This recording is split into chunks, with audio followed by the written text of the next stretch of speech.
walking over here. That was all I thought New York was before I came here. I just thought it was a city of people almost getting run over. Just everyone walking into the street, a taxi rolling up, slamming the hood. I'm walking over here. What's wrong with you? You want some coffee? I didn't even know what that meant. All I knew was one day I was going to go to New York City, and I too was going to almost get run over by a car. I had a dream and I set out. And you know what? It's a lot harder than it seems. You know, in the movies, they make it look simple. They make it look like you run out, the car almost hits you, you do that thing, hey! Slam the hood and then move on. But it's not that easy. It's all about timing. It's all about timing. It's all about being precise. You have to get out there at the exact same time that the taxi is there so that it stops so that you can hit the hood, right? If you don't have the guts and you come out too late, the car's gone. It's a waste of everyone's time. You just look like a mad person now. You're just like, hey! I'm walking over here. If you come out at the exact time as the car, then you just get run over. That's just pointless. You know, it's like, ah! Hey, he was walking over here. What's wrong with you? The worst though is when you come out too early, because that's just awkward for everyone involved. Because you come out and then the car stops, but you can't reach the hood. It's just like, hey! Come here. No, come closer, please. I want to tell you a secret. Come here. No, I'm from Africa. I have a dream. Please come closer. I just want you. I'm walking over here. I love the city. Are you kidding me? New York. My dream was to come out here. As soon as I got here, I was like, this is it. There is an energy in the city that exists nowhere in the world. New York, New York. I love it, everything about it. You know what fascinates me about New York? Is how much people trust the traffic lights.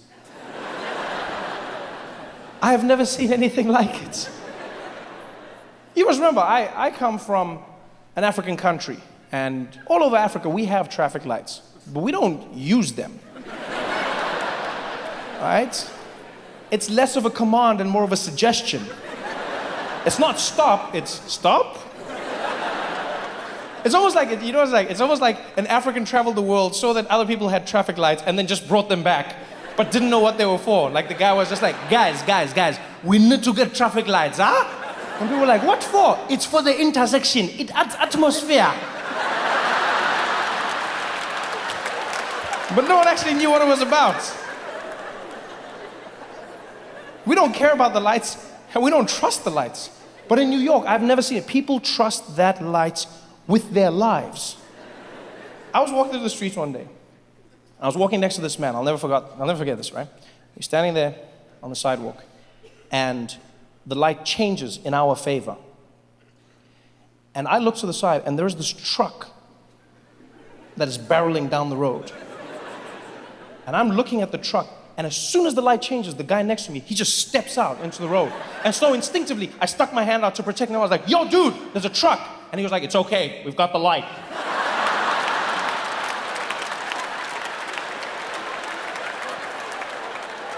I said, yeah, and he has a truck. In a game of rock, paper, scissors, you lose.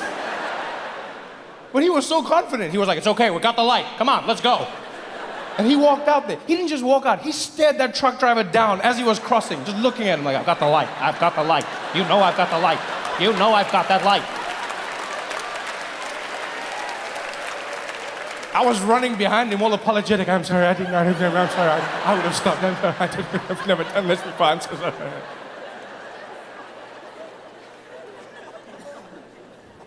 I walked with that man for 12 blocks. And let me tell you, I have never been imbued with the confidence of another human being the way I was with him. I started that day thinking and pondering before stepping out. And after a few blocks with him, I started believing. And after 8 blocks, it was the only way I knew how to live. I had my phone out. I was tweeting and texting. I didn't play games. I'd be looking down, look up, the light would change, and I was out. I didn't care if a truck or a train was coming towards me. I was out. Because I've come to realize in America, if you've got the white man on your side, you can do whatever you like.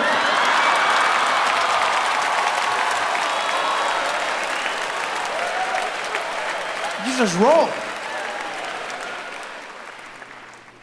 What an exciting time it's been. I couldn't have chosen a better time to come and live in the United States. Huh? What an exciting time. I'm surprised that with everything that's happened, it hasn't all burned down. I've been coming to the United States on and off, visiting for almost 10 years. And what was great about visiting on and off was I got to experience America in snapshots. You know, I would feel what the people were feeling. I would get an idea of what the populace was going through.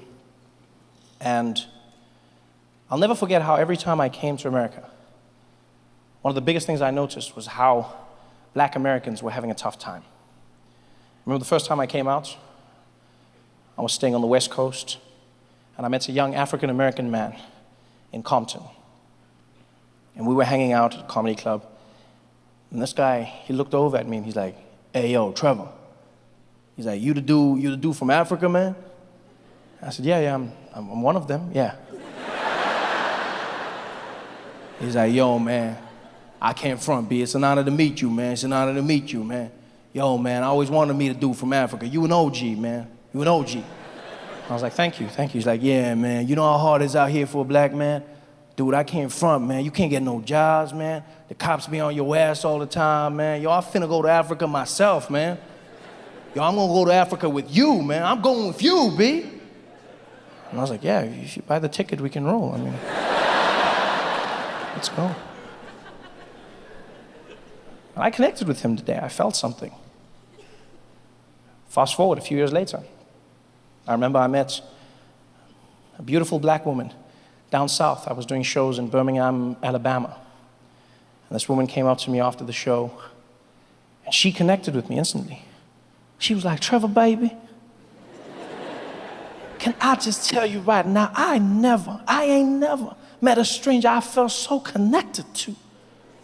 When you talk about Africa, when you say those things, I'm like, oh man, oh Lord, I wish I could go with you. Tell me all about the motherland, baby. I want to go to a place I can call my own. I want to go to a place where people don't look at me like I don't belong. Tell me all about Africa, baby. Tell me all about it." And I could feel what she was saying. And I knew that people weren't having a good time. And then you fast forward to 2016. And I'll never forget that moment when Donald Trump closed the lead, had a 1 in 2 chance of being president of the United States. And for the first time in my life, I had white Americans coming up to me going, "So Trevor, tell me about Africa. What's going on out there?" It's sounds like a plan, am I right? What is it, Motherland? Motherland? Yeah. I should come with you.